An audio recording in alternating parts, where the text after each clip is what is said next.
já está gravando. Deixa eu pegar aqui o slide.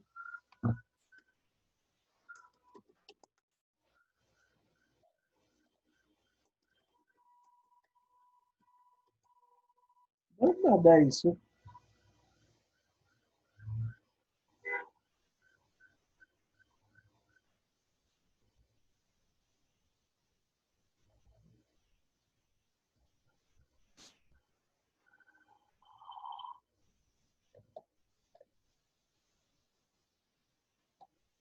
É o povo morrendo.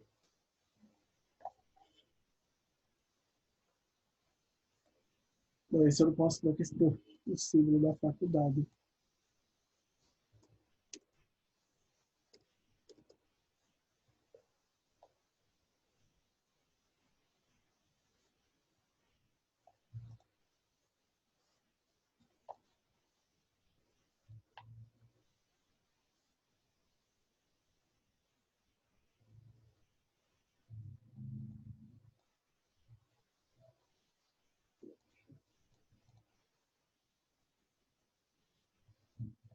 Cadê o resto do povo?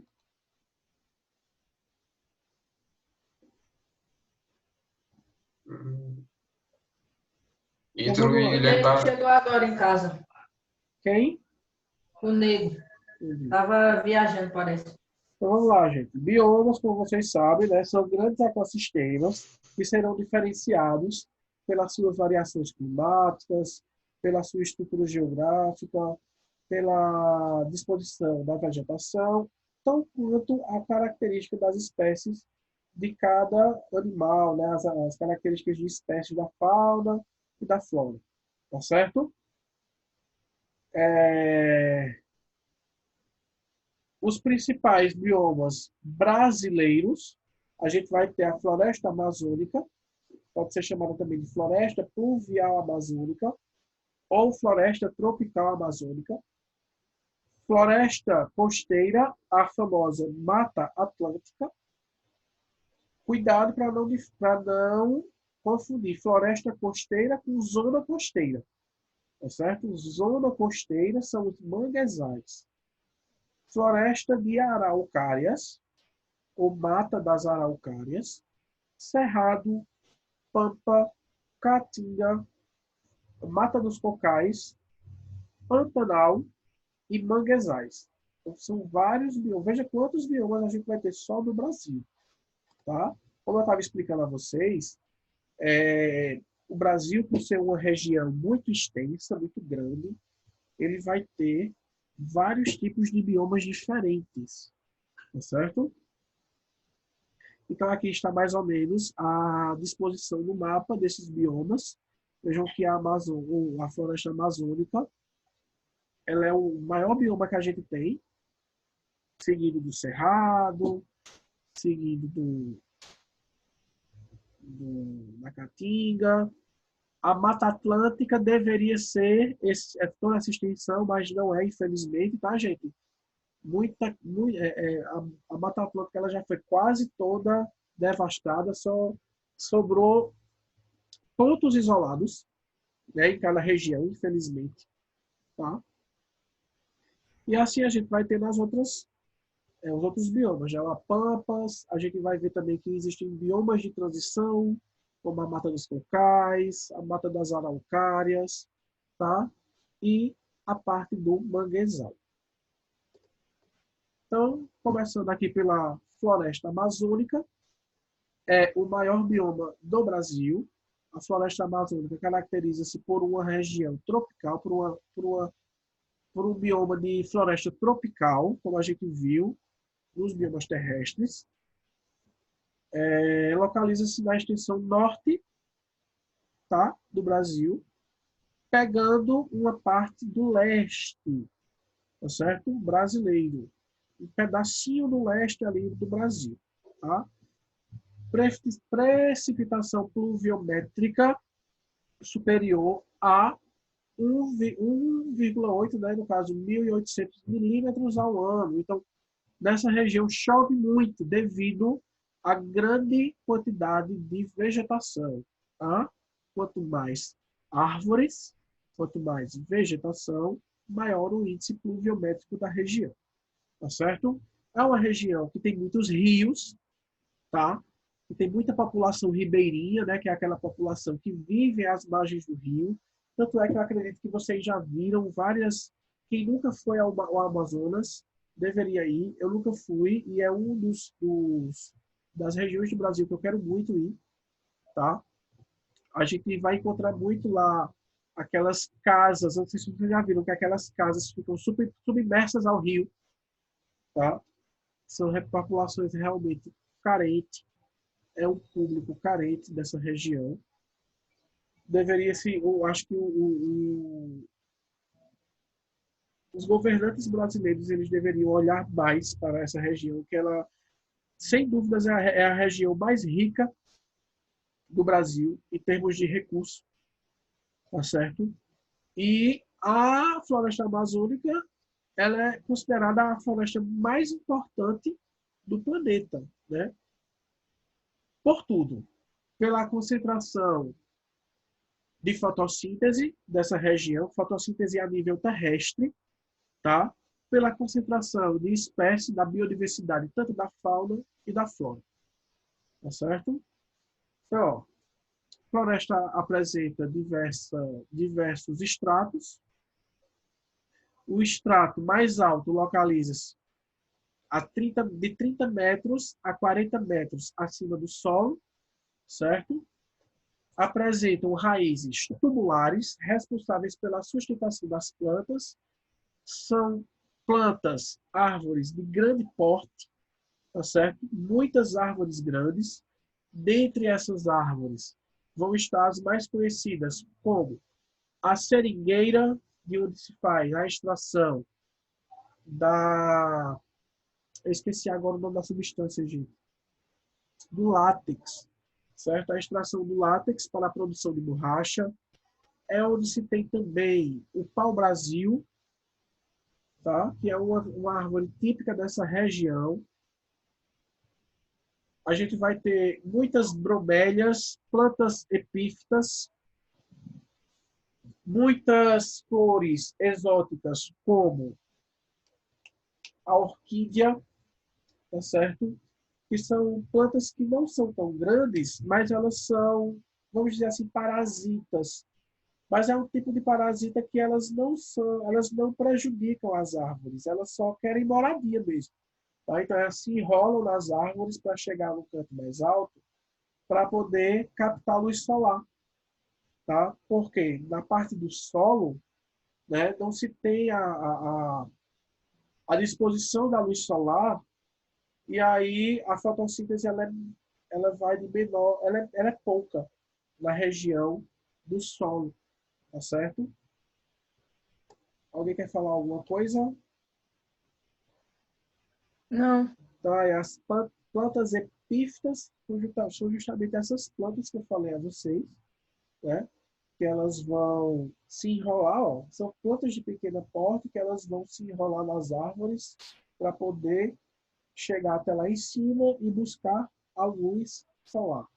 E as raízes tabulares, né, que são raízes grandes que vão dar sustentação para essas árvores, tá certo? Porque elas são árvores muito altas, árvores muito pesadas, e eles precisam desse tipo de raiz que é justamente para dar uma melhor sustentação dessas árvores no solo, certo?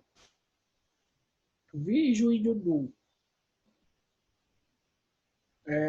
Vejam que eu falei na última aula que em regiões como matas, floresta temperada, regiões da taiga, que são regiões mais frias, a cor das flores elas são mais frias, né? Aquela cor mais acinzentada e tudo mais. Diferente das flores da região tropical, que vão ter cores muito exuberantes, tá certo? Então a gente vai ter aí flores rosa, o rosa choque, a gente vai ter aí o laranja, o amarelo, tá certo? Então isso é uma característica dessa área, da área tropical. Concentra-se também a grande parte de comunidades indígenas, como vocês sabem. Deixa eu ver aqui. Região da Bacia Amazônica ostenta a maior variedade de aves, primatas, roedores, jacarés, sapos, insetos dos mais diferentes tipos, lagartos, peixes de água doce de todo o planeta vão estar nessa região, tá? Devido à maior concentração de rios, porque além de ter muita mata, tem muitos rios passando por ali. Tá certo, gente? Então, a biodiversidade da fauna e da flora é inúmera, certo? Inclusive, existem até espécies desconhecidas vivendo ali na Amazônia que ainda não foram descobertas, tanto da espécies de plantas como espécies de animais, tá certo? Por ali circulam 324 espécies de mamíferos, como a onça-pintada, a ariranha, a preguiça e o macaco. E os macacos, tá? A gente vai ter o bico-leão dourado, certo? A gente vai ter aí alguns chimpanzés também dessa região, certo?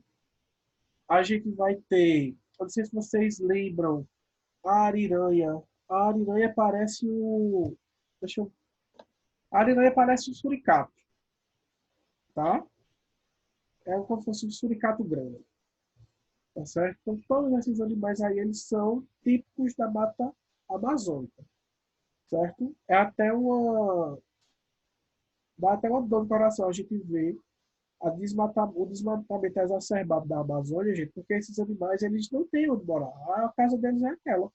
E aí, com o desmatamento, esses animais, eles estão, ó, migrando para outros locais que não são deles.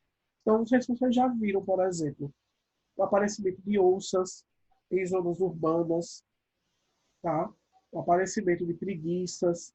Então, quando a gente vê o aparecimento desses animais em zona urbana, é justamente porque a devastação da Amazônia está sendo muito grande. E aí sempre acontece aí reportagens desses animais em zonas que não são zonas de mata, né? Na Amazônia vivem cerca de 25% da população de primatas do globo da Terra e 70 das 334 espécies de papagaios existentes.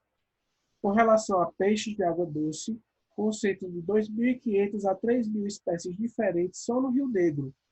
Podem ser encontradas 400 espécies, entretanto, enquanto na Europa não se encontram mais do que 200, certo? Então, a região da Mata Amazônica é a região mais rica em questão de biodiversidade do planeta. Alguma dúvida, alguma pergunta, algum comentário? Não. Não. Perdi meu sorinho. Tá dando agonia. Perdeu o quê? O soro que tá no nariz. Tá dando agonia já. Falar assim. Cerrado, gente, é o segundo maior bioma do Brasil. Certo? Vocês podem ver que o Cerrado ele tem uma grande extensão. Ele se localiza ali no centro-oeste, a maior parte dele. Certo? Mas ele pode se estender até o Nordeste também, né? Uma pequena parte do Nordeste. Pequena não, né? Uma parte boa do Nordeste também pega o Cerrado, tá? E uma parte ali eu acho que é Sudeste. Uma pequena parte do Sudeste também pega o Cerrado, tá? As árvores do Cerrado são muito peculiares, como troncos tortos, cobertos por uma cortiça grossa e de folhas geralmente grandes e rígidas. Muitas plantas herbáceas têm órgãos subterrâneos para armazenar água e nutrientes. Tá? Então, o cerrado ele é muito comparado com savanas. Lembra que eu falei a vocês que o campus, que são que é o bioma terrestre, ele vai ter aí, por exemplo, savanas, pampas, pradarias, que é tudo a mesma coisa, só muda a região. Tá? No Brasil, a gente vai ter um cerrado, tá certo? Cortiças grossas e estruturas subterrâneas podem ser interpretadas como algumas das muitas adaptações desta vegetação às queimadas periódicas. Então, lá tem muitas queimadas, tá certo? É um local onde é muito acometido pelo homem. Por quê? Porque eles devastam a área para a criação do gado, Tá? Acredita-se que, como muitas savanas do mundo, os ecossistemas de cerrado vêm coexistindo com o fogo desde tempos remotos, inicialmente com incêndios naturais causados por relâmpagos ou atividades vulcânicas e posteriormente causados pelo homem. Então é uma região que, quando se tem tempestades, é muito fácil de ser acometidas por relâmpagos, porque uma característica do cerrado, gente, é a gente sempre tem uma árvorezinha assim, ó, isolada, tá? E aí, se o relâmpago vem, bate nessa árvore, aquela região ali ela vai se devastar pela queimada. Além de ser uma região que ela é até um tanto quente. Não é tão quente como algumas outras regiões, como a Caatinga, mas o Cerrado ele tem a sua temperatura um pouco alta também. Quem já foi ali, por exemplo, nas regiões de Brasília, né, regiões de Mato Grosso, Goiás, Goiânia, sabe o quanto é quente durante o dia. Situa-se nos estados de Minas Gerais, Goiás, Tocantins, Mato Grosso do Sul e no oeste de São Paulo e Paraná. Trata-se de um bioma tipo savana, com vegetação arbórea, esparsa, formando por pequenas árvores e pequenos arbustos. Tá certo? Fácil? Dúvidas? Nenhuma. Tranquilo? Pronto. Tranquilo. Sim. O clima do Cerrado é relativamente quente, de 26 graus Celsius, e índice pluviométrico de 1,6 ou 1.600 a 2.000 milímetros concentrados no verão. Então, chove mais no Cerrado ele vai chover mais no verão que no inverno. Tá? O solo é pobre em determinados minerais, por isso que as árvores não são tão grandes, são árvores de pequeno porte. Entre a diversidade de invertebrados, o mais notável são os cupins e as formigas, as famosas formigas saúvas, são formigas portadeiras. Atualmente, a região contribui com mais de 70% da população de carne bovina do país, tá certo? E aí, gente, o Cerrado, ele tem sido um bioma muito atacado pela criação de gado, tá? O Cerrado ele tem sido devastado, muito devastado, para a criação do gado. Tá? Então, a maior parte da criação de gado e da produção de carne bovina se dá nessas regiões devido a característica desse bioma ser um campo aberto. Aqui estão algumas fotos para que vocês vejam mais ou menos. É também um importante centro de produção de grãos, como soja, feijão, milho e arroz, com uma taxa de atividade secundária. Grandes extensões de cerrado são utilizadas na produção de polpa de celulose para a indústria do papel. Mas não devemos descartar também que muitas árvores da Amazônia ela estão sendo devastadas para a produção também de madeira irregular. Tá certo? A gente tem muita produção aí de madeira irregular para a produção de móveis, por exemplo. Então, a gente tem muitos móveis feitos a partir de pau-brasil, sendo comercializados de forma ilegal. Caatinga é o terceiro maior bioma do Brasil, certo? É o nosso bioma, né? Exclusivamente brasileiro, tá? Chega a ser considerado a desertos, quando a gente chega ali na região do sertão. Está localizado na faixa subequatorial, entre a floresta amazônica e a floresta atlântica, tá? Compreendendo quase 10% da área total do território brasileiro, tá certo? E praticamente toda a extensão do Nordeste. Lembrando que o Nordeste ele pega um pouco do Cerrado, o Nordeste também ele vai pegar um pouco ali. Eu não lembro se é Mata das Araucárias, acredito eu. A gente vai ver daqui a pouco. Não é só da Caatinga que vive o nordestino, tá, gente? A gente tem outros biomas aí fazendo parte do Nordeste. Mas o Nordeste, em especial, vai ter a Caatinga como principal bioma. Abrange os estados de Ceará, Rio Grande do Norte, Paraíba, Pernambuco, Sergipe, Alagoas, Bahia, sul e leste do Piauí e norte de Minas Gerais. Certo? Então, um pedacinho ali de Minas Gerais também pega a Caatinga. Possui um clima semiárido com temperaturas médias anuais entre 20 e 27 graus Celsius e 29 graus Celsius. Índice pluviométrico irregular, variando de 250 mil milímetros por ano, ou seja, chove pouco. As chuvas concentram-se durante 3 a 5 meses da estação da seca. A temperatura do solo, que é raso, pedregoso e alcalino, pode chegar a 60 graus Celsius, certo? Essa questão aí do solo, ele vai ali mais para a extensão ali do sertão, mais para interior mesmo, certo? Quanto mais próximo do litoral, a gente vai ter uma caatinga mais rica, certo? Com relação à questão de chuvas, a gente não vai ter tanta seca, certo? E deixa eu ir no banheiro ali, assoar o nariz.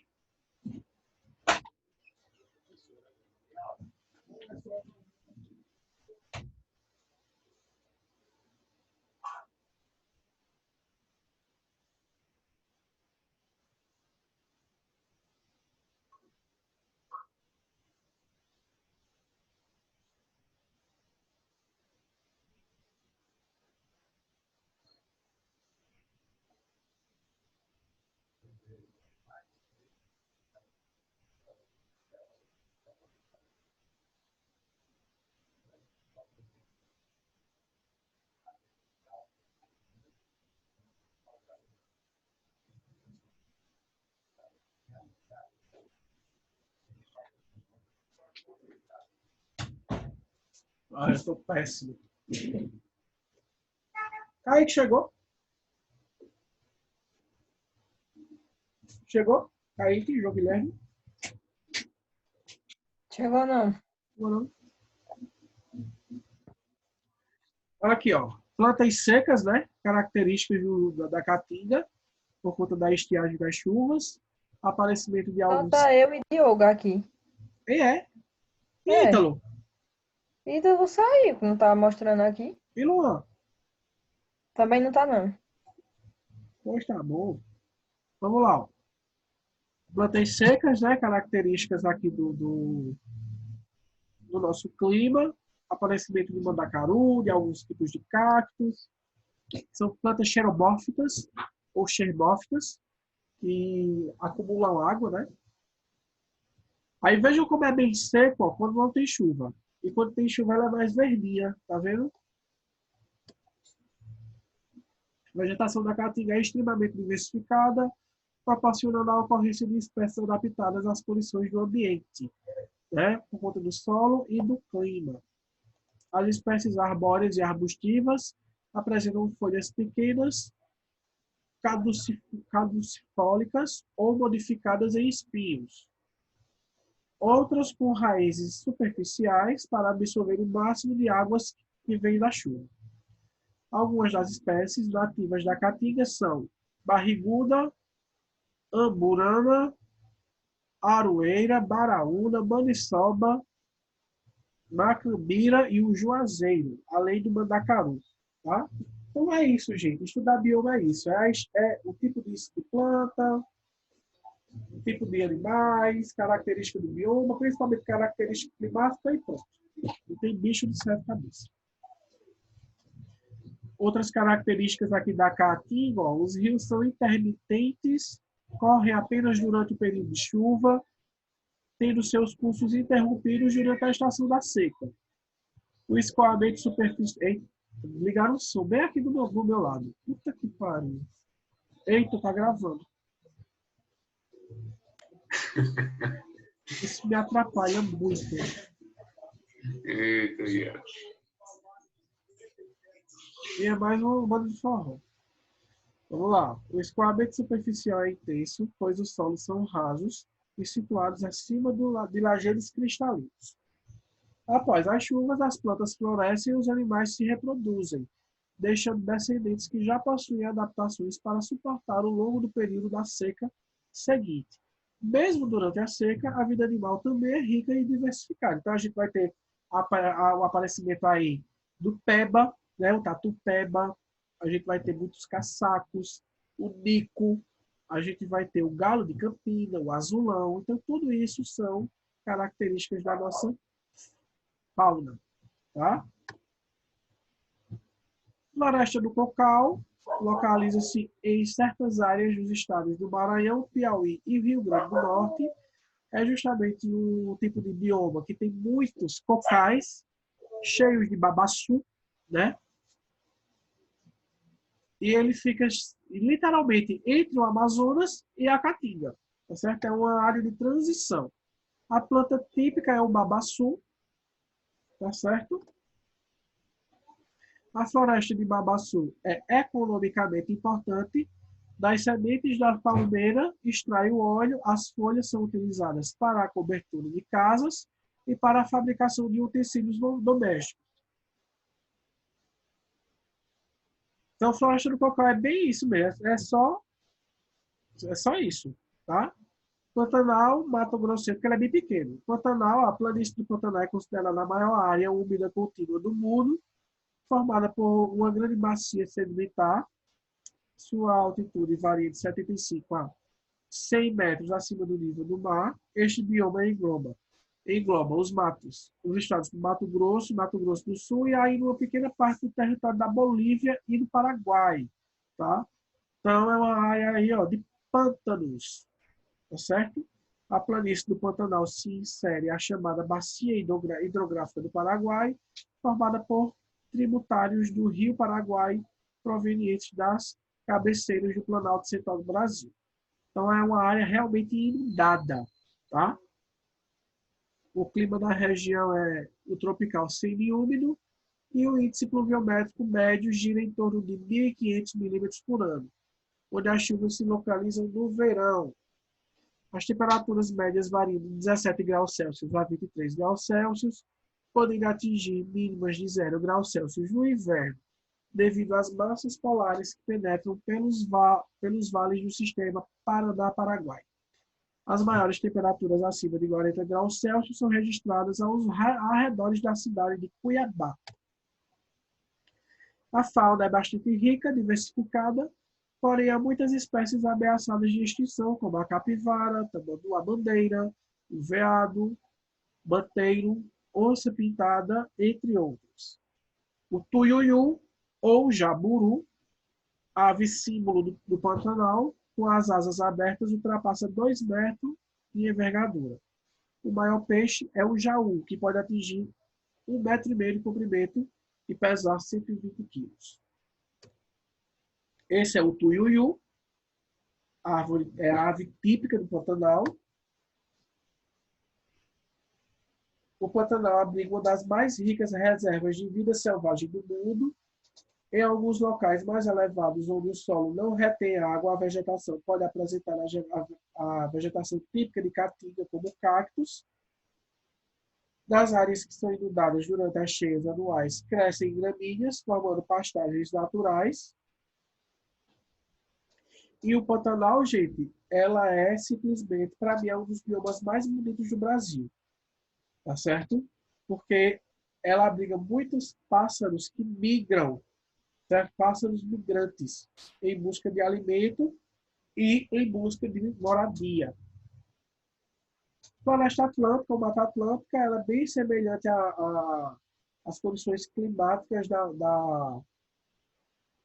Mata Amazônica, tá? Porque também é uma floresta tropical. Os primeiros estudos e registros sobre a Mata Atlântica mostram que esta floresta cobria boa parte do litoral brasileiro, estendendo-se tanto na região litorânea como no Planalto e Serra Interior.